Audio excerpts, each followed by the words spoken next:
de Samuel capítulo 2. Primer libro de Samuel capítulo 2, versículo 22 al 36.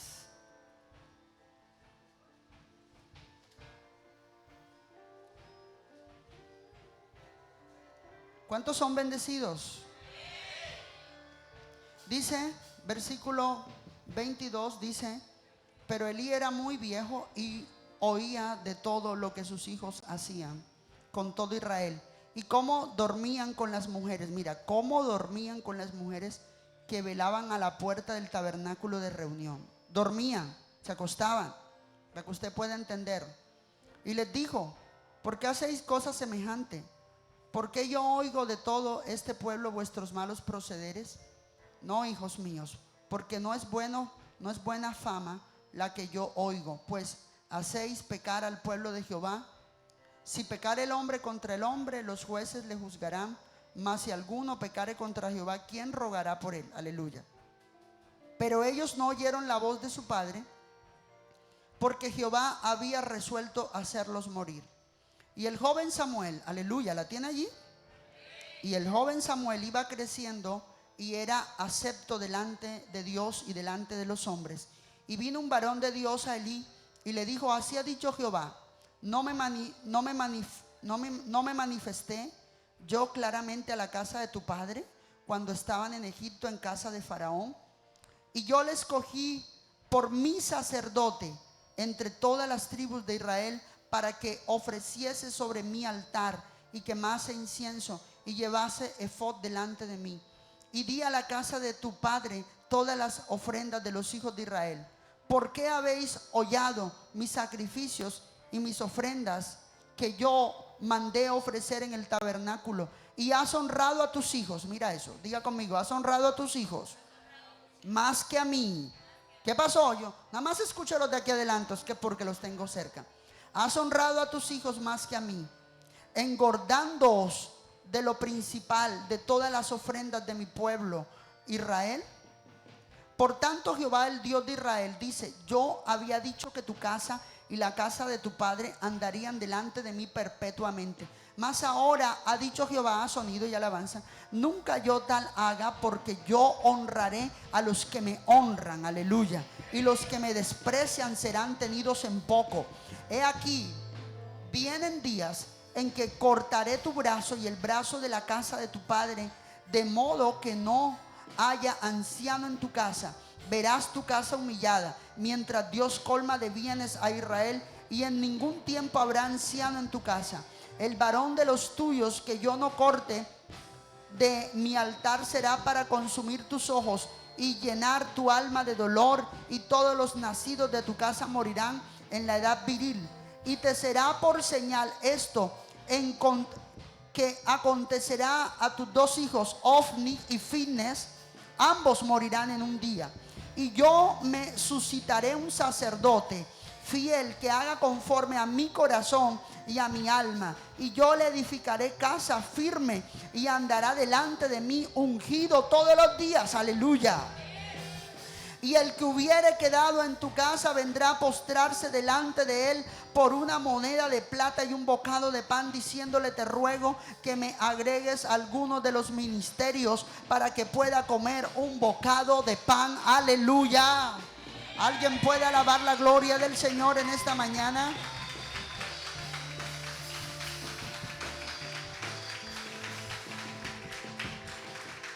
Vamos, que alguien de verdad alabe a Cristo, que es quien se merece la alabanza.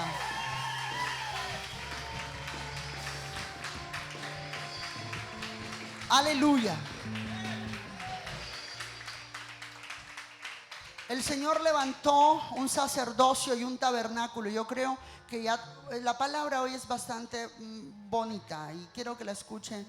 Voy a tratar de no demorarme tanto porque se volvería tediosa tal vez, pero quiero que usted escuche este mensaje esta mañana. Puedes colocarme el título de la prédica en esta mañana ahí en las pantallas y las redes.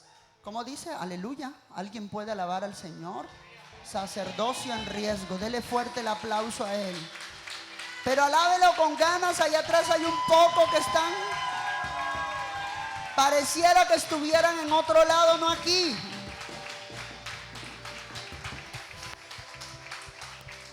Aleluya.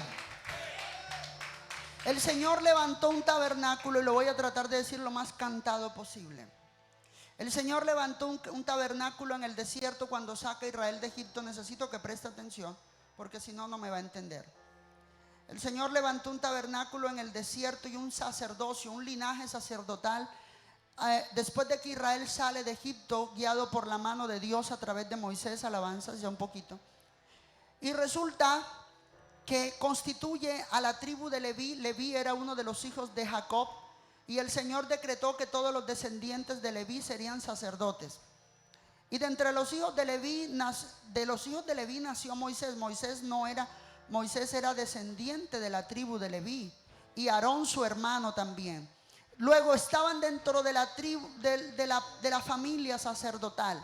Cuando la Biblia habla de un sacerdote, y yo quiero que en esta mañana a usted le quede grabado el término. La palabra sacerdote no es típica ni es una palabra exclusiva para los curas. Quiero que eso le quede bien claro. Un sacerdote no es un cura. Un cura, eso es el nombre de ellos allá. Un sacerdote es alguien que ministra el poder o la presencia de un Dios. En este caso estamos hablando de Jehová, el Dios, o Yahweh, que es el Dios al que nosotros aquí estamos adorando.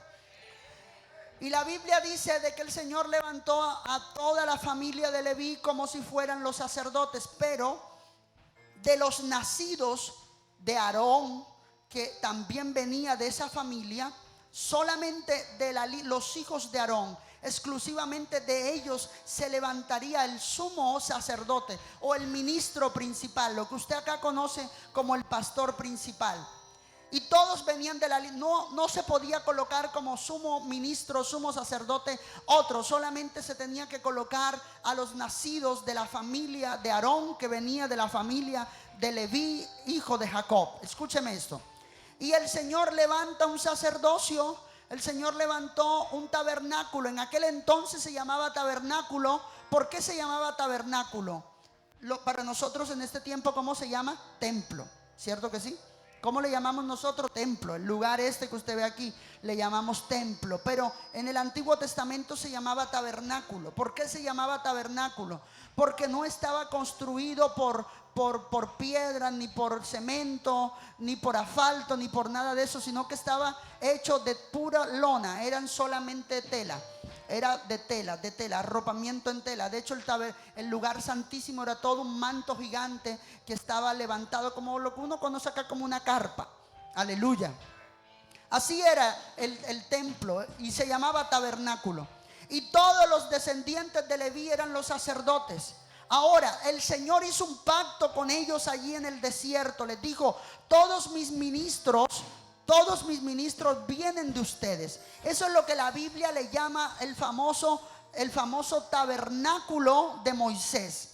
Pero pasó algo aquí en Primera de Samuel capítulo 2. Desde Moisés hasta Primera de Samuel capítulo 2, todos los sumos sacerdotes o todos los sacerdotes de la tribu de Leví ministraban en ese tabernáculo. Hasta llegar aquí, conquistaron la tierra prometida, atravesaron el Jordán, hicieron todo tipo de cosas, y el sacerdocio se mantuvo. ¿Por qué? Porque iban muriendo unos y se iban levantando nuevos. Se morían unos y se levantaban otros. Hasta llegar aquí, hasta Primera de Samuel. Ya estaban en la tierra prometida. Ya todo el pueblo estaba en la tierra prometida. Y el tabernáculo, todavía no se había levantado un templo. Recuerde que el primer rey que construyó un templo fue Salomón. Aleluya. Hasta allí todavía Salomón ni David había entrado a reinar. Pero hasta allí estaba todavía el tabernáculo. La escritura dice también que todo esto llega hasta aquí, hasta Primera de Samuel. En este momento, en esta generación, el sumo sacerdote se llamaba Elí. Elí venía directamente de la descendencia de Aarón. Era hijo de la descendencia de Aarón. Él era el sumo sacerdote. Pero no solamente eso, Elí también era juez de Israel. Les recuerdo que ellos no tenían rey. Ellos eran gobernados por un juez. En este caso era el sumo sacerdote. Elí era sumo sacerdote, Elí era juez de Israel, y prácticamente era el que gobernaba a toda la nación. ¿Dónde habían levantado el tabernáculo? El tabernáculo lo habían levantado allí en Silo. Aleluya. Pero pasó algo. Elí era un buen juez. Elí era una persona que ministraba bien al pueblo, juzgaba bien. ¿Sabe qué hacía Elí? Elí, a la afuera del tabernáculo, cogían y le colocaban como especie de un puesto. Allí le colocaban una silla con toda una mesa y todo un buen armamento. Allí se sentaba todo el día, todos los días, a ministrar y a gobernar al pueblo y a juzgarlo. La gente le hacía cola a Elí, le hacían una cola larga, los problemas eran interminables. Mira, juez Elí, me pasó esto y esto y esto, fulano me quitó esto y esto. ¿Qué dictaminas tú? Y la palabra de Elí era la palabra de Dios. Al que bendecía a Elí era como si lo bendijera Dios. Cuando Elí le decía a alguien, eres bendito y te acontezca esto, ocurría, porque él era la figura humana dentro de su pueblo que representaba la voz y la imagen de Dios. Era una persona respetada. Yo quiero que me entienda lo que estoy hablando. Ahora, el hombre, dice la escritura, que el hombre juzgaba con rectitud. El hombre se ceñía a la Torá, se ceñía a la palabra. Era una persona que daba leyes justas, que daba juicios justos, pero que no gobernaba bien su casa. Aleluya, alguien que alabe a Dios. Elí tenía problemas para gobernar su casa. Te voy a decir una cosa. Elí cuidaba muy bien su linaje sacerdotal, o cuidaba muy bien su vestidura, pero tenía problemas al momento de gobernar su casa. La debilidad de Elí era la familia. Ay, pastor, ya se va a meter por ahí. La debilidad de Elí eran los hijos de él. Elí tenía ojos para juzgar a la nación, pero no tenía ojos para ver los errores de sus hijos. Elí era capaz de cubrir a sus hijos. Y yo sé, las mamás aquí brincan más. Esos están que les calienta ahí el fondo de la silla. Aleluya. ¿Usted me entiende lo que le estoy hablando?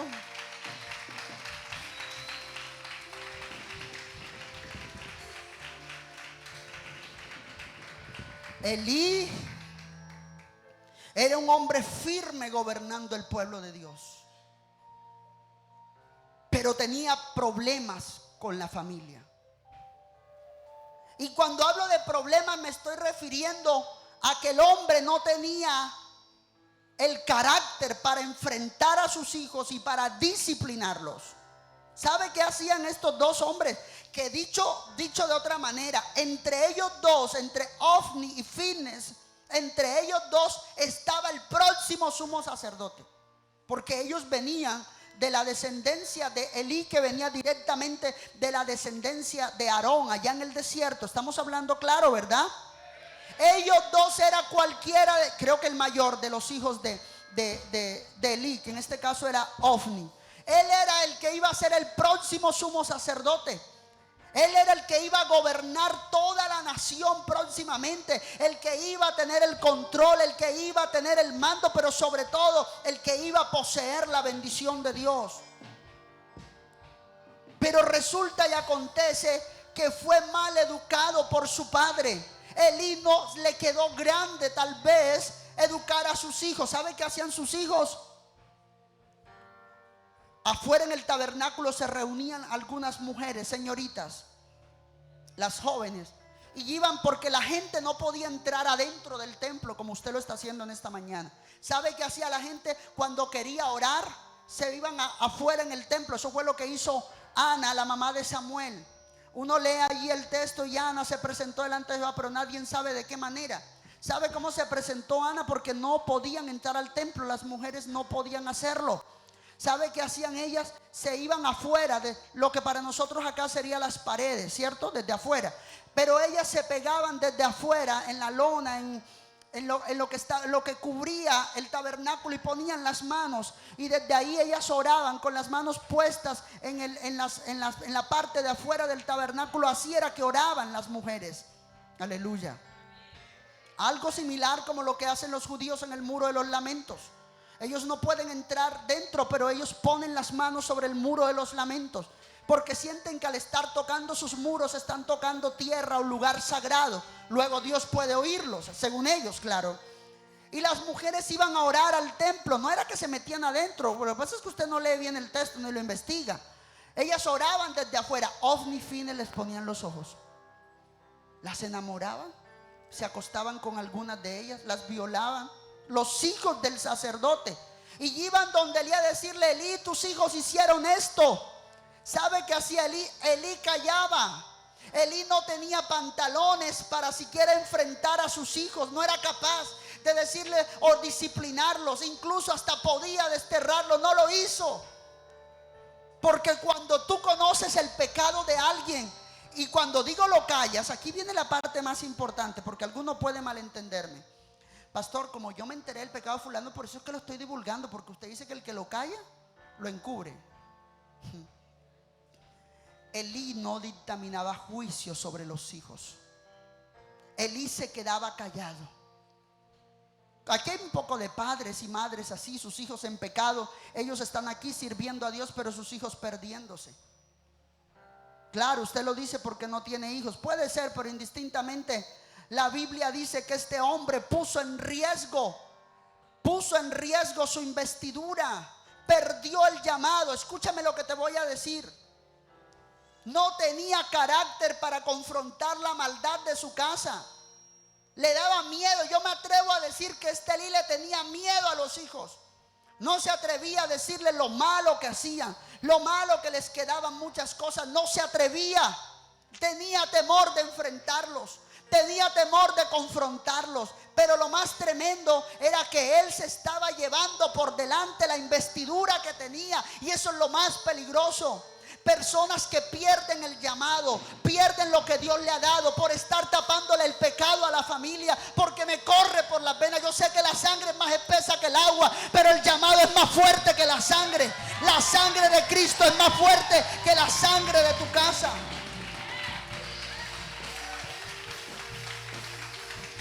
He visto madres, aquí las tengo sentadas.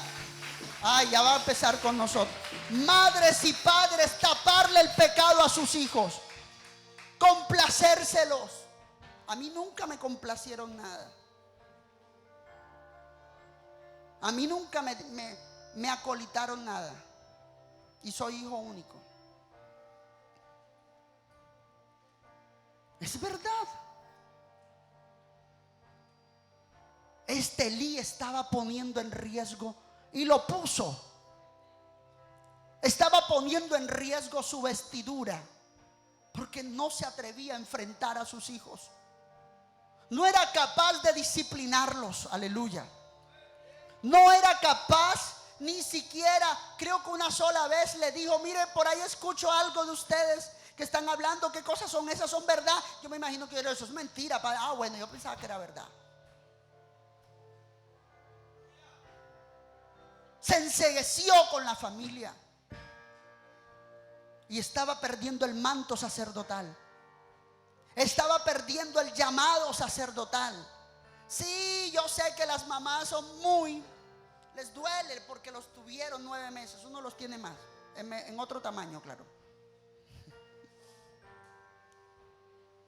Pero no es posible que tú puedas echar al basurero lo que Dios te ha dado por complacer a tu casa.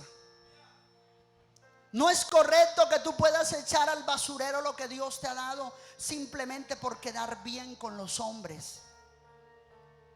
He visto personas que por quedar bien con alguien quedan mal con Dios. He visto personas que por quedar bien con la familia quedan mal con el Señor. Oh, porque es que tengo que estar allí, porque es que tengo. Y te metes hasta el fondo de la fosa en el problema que está pasando tu familiar. ¿Qué voz oyes? ¿Qué voz te habla? ¿Qué voz está resonando en tu espíritu? He visto personas cambiar la voz de Dios por la voz de la pareja. Y yo te puedo decir algo: sí, puedes estar muy enamorado, muy tragado, pero si tú eres un conocedor de la palabra de Dios, el Señor tiene que estar en el primer lugar en tu vida. El Señor tiene que estar en el primer lugar de tu vida, y eso no lo negocies. Aleluya. No lo negocies. ¿qué está pasando en este tiempo? Este Elí puso primero su familia que el llamado de Dios. No te estoy diciendo que la votes ahora, te estoy diciendo que pasa a segundo plano. Es más, según estudio de antropología bíblica, una de las cosas que le enseñan a uno como pastor es que la familia está en segundo lugar.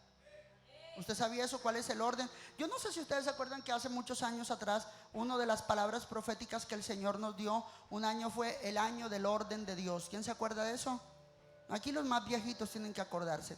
Y dentro de la imagen que yo ahí locamente hice, coloqué el orden correcto porque lo investigué. Está la familia, está Dios, está la familia, está la iglesia, está el trabajo y por último la iglesia. Está así más o menos en ese orden. Todavía me acuerdo. Pero este hombre estaba haciendo todo lo contrario. Era muy justo con la gente, pero era injusto con su casa. Y le decían a Elí: mira, tus hijos. ¿Sabe qué otra cosa hacían los hijos de Elí? Tremendo. Es una cosa impresionante. Cuando la gente, me los quito es para escucharlo, a ver qué tal están ustedes hoy. Cuando la gente llevaba una ofrenda al templo, las ofrendas de ese entonces no son como las de ahora, que usted las da. ¿Cómo fue que le dijo una pastora al hermano Juan, a donde está yendo a predicar, que a ella le gustan las ofrendas que no hacen bulla? ¿Usted sabe cuál es la ofrenda que no hace bulla? Yo nunca la he predicado aquí, ese día me la aprendí. Interesados por el dinero es lo que son. Escúchame eso. Las ofrendas de ese entonces no son como las de ahora. En ese entonces la gente ofrecía presentes. Las ofrendas eran animales, las ofrendas eran cosas valiosas, muy tremendas. Las llevaban al templo. Y había una regla para eso.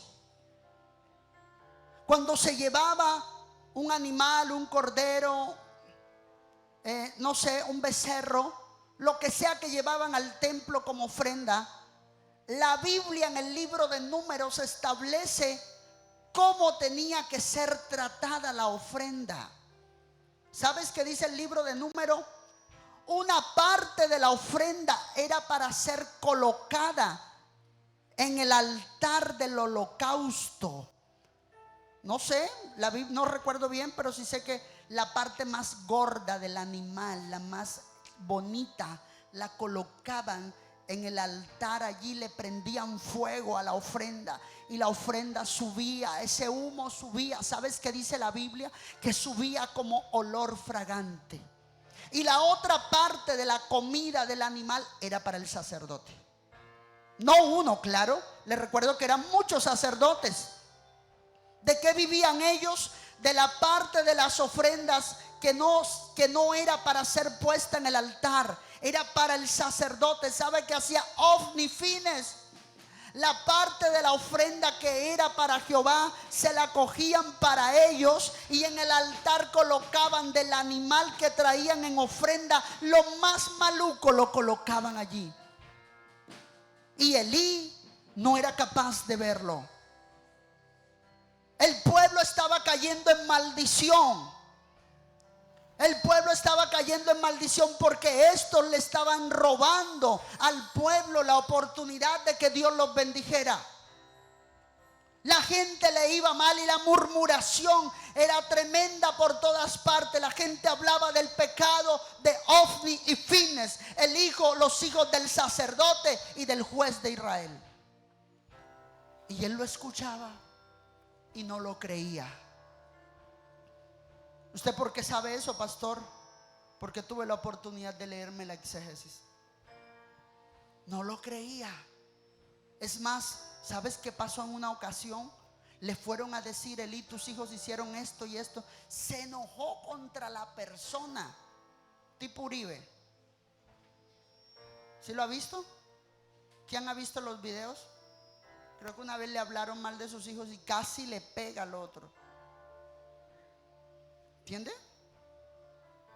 Elí se enojó. ¿Cómo osas acusar a los hijos del juez? Y creo que hasta le cacheteó. ¿Cómo te atreves a hablar mal de mis hijos? Yo soy el juez de Israel. Respeta. Aleluya. Elí no sabía gobernar a sus hijos.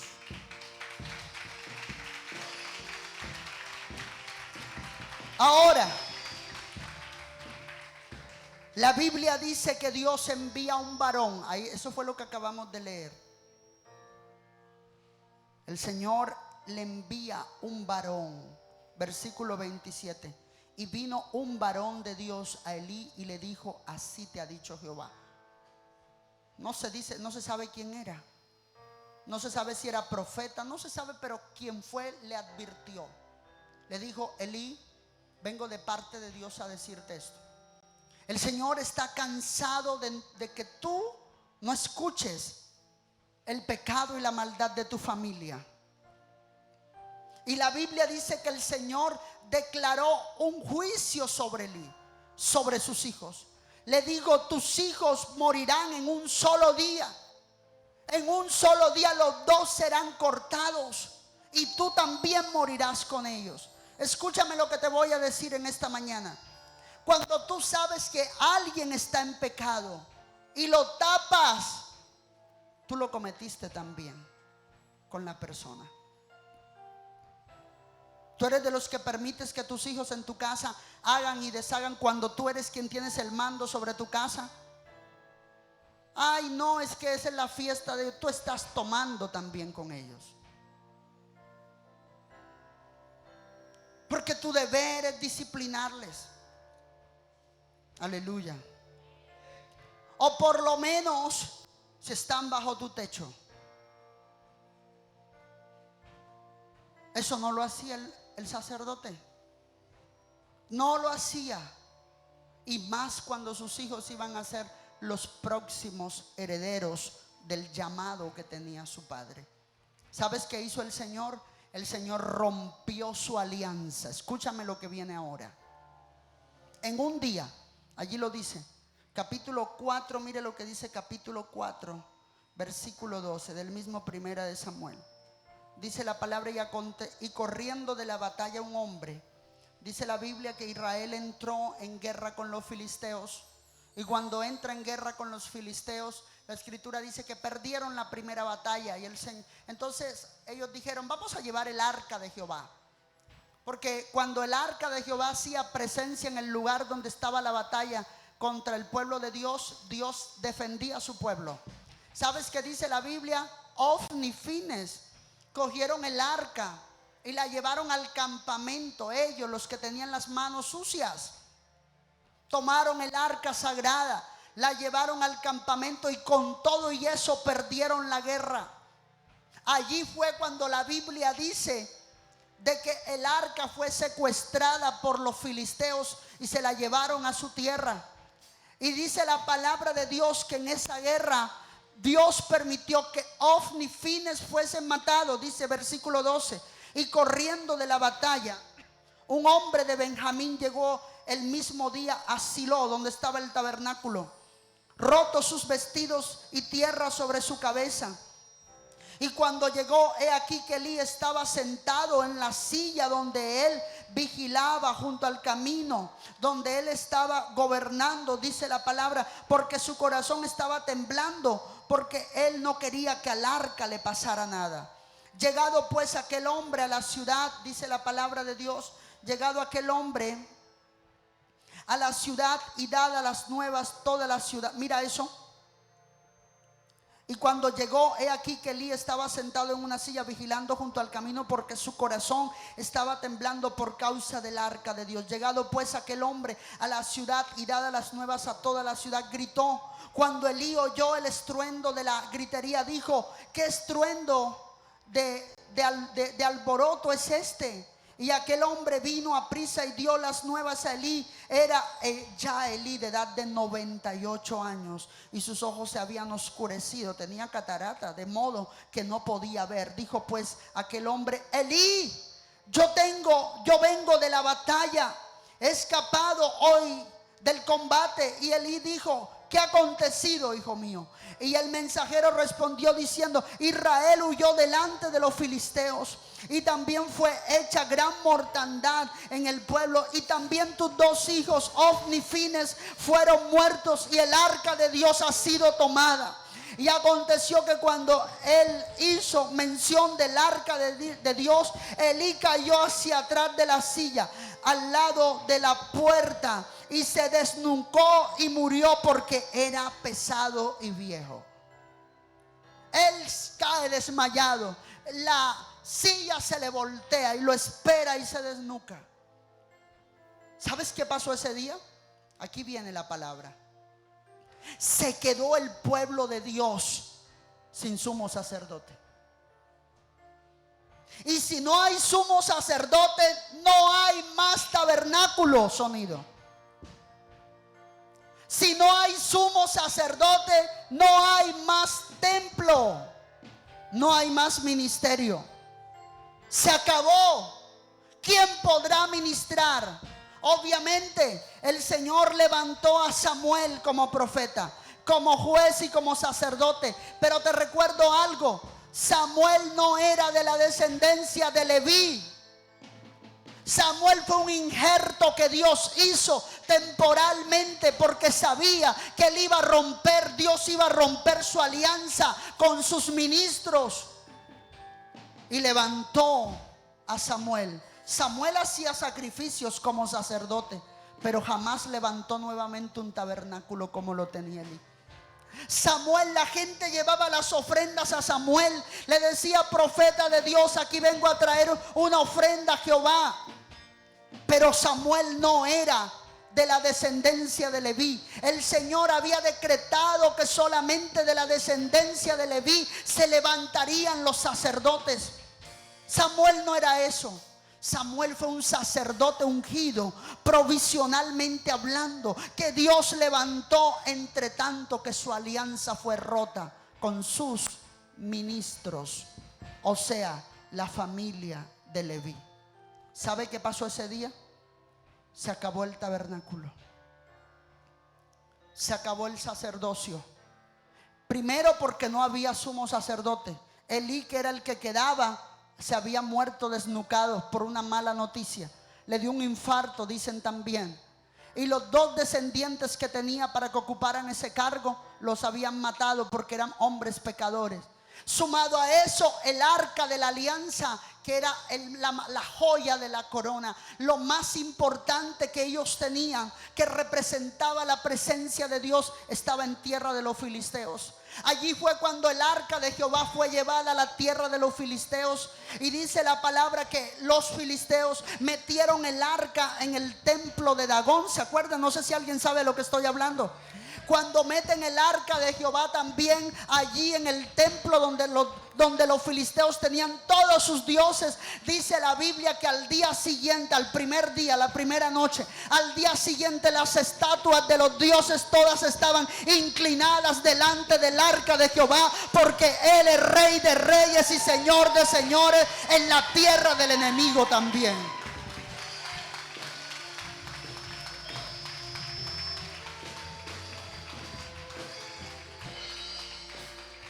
Dice la palabra de Dios: levantaron las estatuas. Ahí hay una prédica y la estoy preparando, que se llama Secuestraron a Dios. Levantaron las estatuas nuevamente. Al día siguiente nuevamente todas amanecen inclinadas delante del arca, señalando de que el único verdadero allí, aunque no era su templo ni su territorio, era Dios. Las volvieron a levantar. La tercera noche, ¿sabe qué hizo la presencia de Dios? Amanecieron las estatuas inclinadas ante el arca y todas cortadas y rotas. Jehová los destrozó a todos.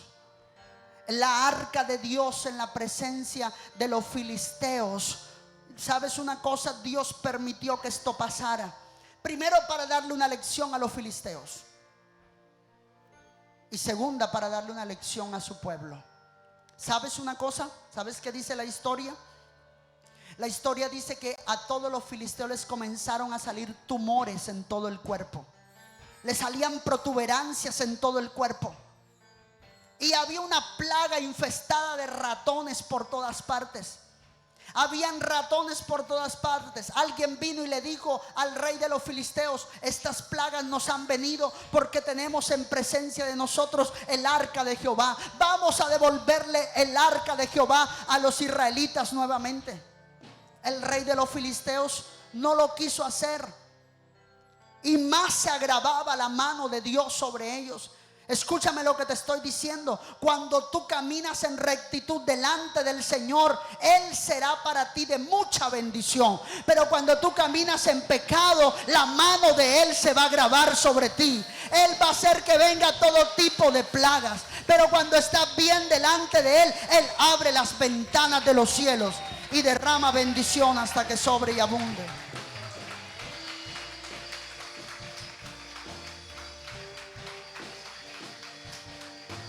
Aleluya. Te voy a contar algo más. Te voy a contar algo más. Hasta que el rey de los filisteos decidió y dijo: sí, esto tiene que ser porque el arca está en nuestra tierra. Pero vamos a probar si es verdad. Cojamos y montemos esa arca en un carro nuevo y pongámosles unos becerros que la guíen, que la alen, como si fuera una carreta, lo que usted conoce acá.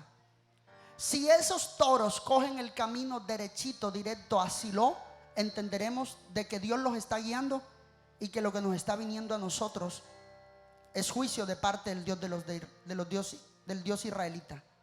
Pero si esos toros cogen para otro lado y no le prestan atención a nada, es señal de que esto simplemente fue una casualidad más. ¿Sabe qué pasó?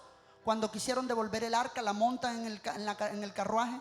Los toros literalmente parecía que alguien los estuviera guiando. Cogieron todo el camino derecho hasta Silo. ¿Sabes qué significó eso? Ellos entendieron que lo que les estaba pasando era juicio de Dios contra ellos. Que ni siquiera todo el ejército de los judíos ni de los israelitas podía combatirlos. Una sola arca, una sola joya podía acabar con toda una nación, porque era la presencia de Dios en medio de ellos. Cuando Dios está contigo, no necesita ayuda ni necesita compañía. Él se defiende solo. Aleluya.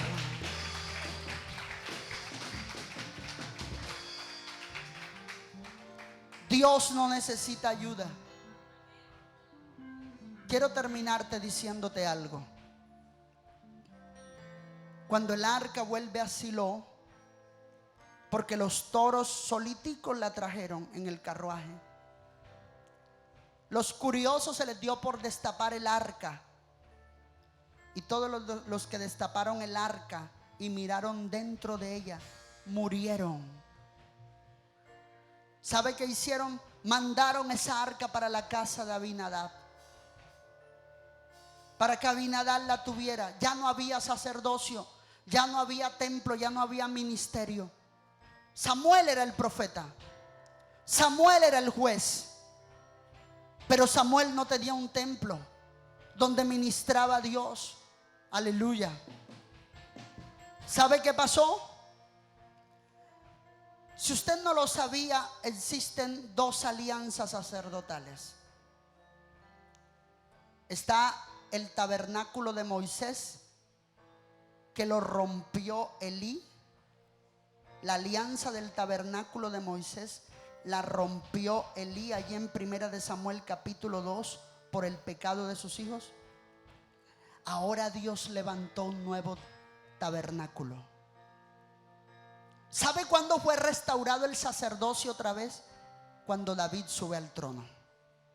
Cuando David subió al trono, lo primero que hizo es: ¿dónde está el arca? Alguien dijo: por mucho tiempo lleva estando en la casa de Abinadab, después de que los filisteos la devolvieron. ¿Sabe qué dice la Biblia? David dijo: bueno, traigamos el arca y levantemos nuevamente el sacerdocio, levantemos nuevamente el tabernáculo. Ahora, para poder coger esa arca había un protocolo, un procedimiento, y ellos violaron el procedimiento del arca. El procedimiento decía una cosa. ¿Sabe qué hicieron ellos? Quisieron hacer lo mismo. Bueno, montaron el arca en un carruaje y que ese carruaje o carroza, como usted lo conoce acá, y tenía que ser alado también por unos toros. Dios estaba enojado porque estaban haciendo con su arca lo mismo que hicieron los filisteos cuando la devolvieron. El Señor dijo: a ellos se los permití porque no me conocen, pero a ustedes no se los permito porque son mi pueblo y conocen mi palabra. No creas que Dios se enojó con Usa. Cuando Usa toca el arca para acomodarla, Dios ya estaba enojado,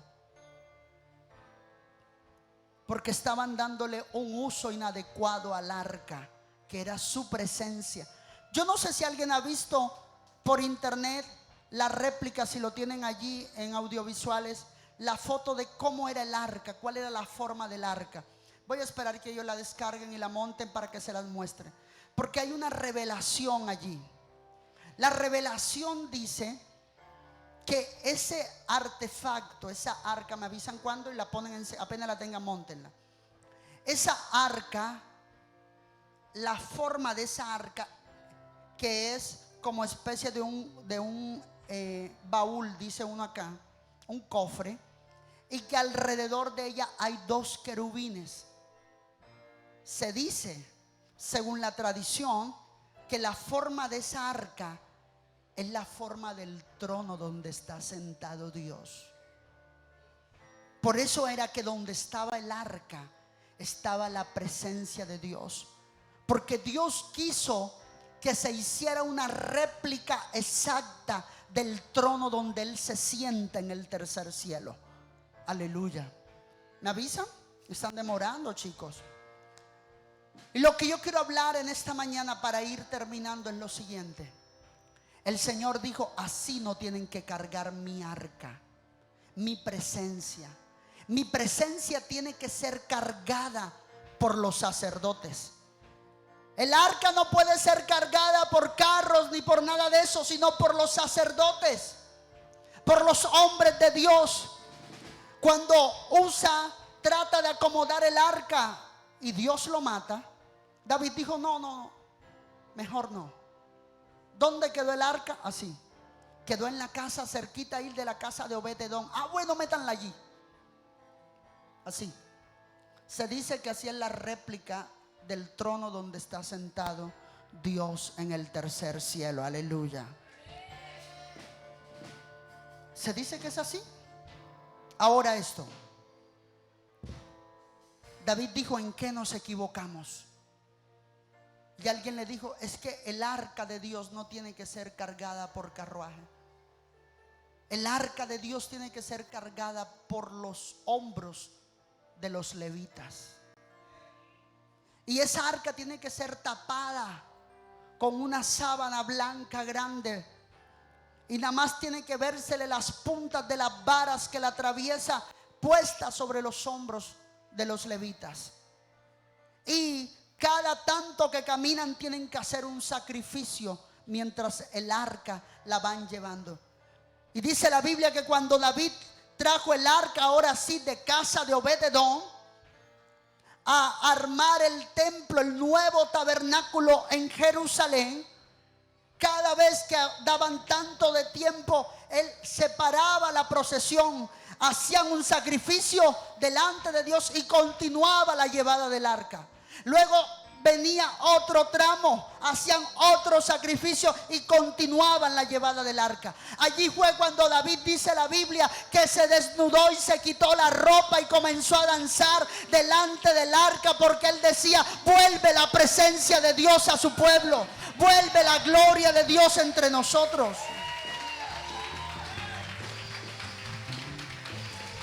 Se volvió a levantar un nuevo sacerdocio. Se volvió a levantar un nuevo sacerdocio. El pacto fue restaurado con David. Por eso se habla del tabernáculo de Moisés y del tabernáculo de David. El tabernáculo de Moisés lo rompió Elí por pecado. Y el tabernáculo de David se rompió cuando el reino se dividió, pero Jesucristo lo restauró en el Nuevo Testamento. Él es el nuevo sumo sacerdote y el templo somos nosotros. Aleluya. ¿Alguien puede alabar a Dios en esta mañana? Tú y yo somos los nuevos sacerdotes y dentro de nosotros mora el Espíritu Santo. No pongas en riesgo lo que Dios te ha llamado por complacer a los hombres. No pongas en riesgo lo que Dios te ha entregado por complacer a tu familia. No pongas en riesgo lo que el Señor te ha dado por complacer a los tuyos. Recuerda que lo que Dios te ha dado vale más. Llama a lo malo, malo, aunque sea el hijo consentido tuyo, y disciplina. Y llama bueno a lo bueno, y bendice y honra. Porque te puede estar pasando como Elí. Estás ciego frente al pecado de los que amas. No pongas tu sacerdocio en riesgo. Levanta tus manos en esta mañana. No pongas tu sacerdocio en riesgo.